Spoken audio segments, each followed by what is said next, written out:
మొహమ్మద్ సల్లల్లాహు అలైహి వసల్లం సిరీస్లోని తదుపరి వీడియోలకి వచ్చేద్దాం. మొహమ్మద్ సల్లల్లాహు అలైహి వసల్లం దేవుని అంతిమ దివ ప్రవక్త, మానవాళంతటికి మార్గదర్శకుడు ఆయన.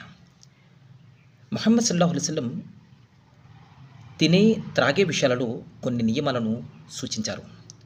ప్రవక్త సల్లల్లాహు అలైహి వసల్లం నీళ్లను గడగడా తాగేవారు కాదు. ఆయన నెమ్మదిగా కూర్చుని 3 శ్వాసల్లో నీళ్లను స్వీకరించేవారు. అలాగే మొహమ్మద్ సల్లల్లాహు అలైహి వసల్లం నీటిని కానీ పాలను కానీ తాగుతున్నప్పుడు అందులో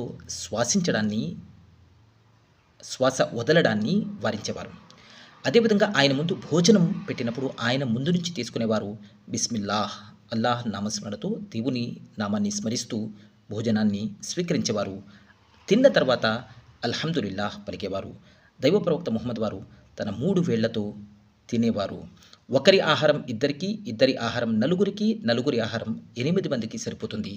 ఆదాం సుతుడు నిటారుగా నిలవడానికి కొన్ని ముద్దలు చాలు అని చెప్పి దైవ ప్రవక్త చెబుతూ ఉండేవారు.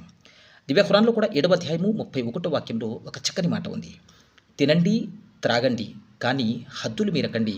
హద్దులు మీరేవారిని అల్లాహ్ ప్రేమించడు అని దివ్య ఖురాన్ యొక్క వచనాన్ని మాటిమాటికి దైవ ప్రవక్త చెబుతూ ఉండేవారు.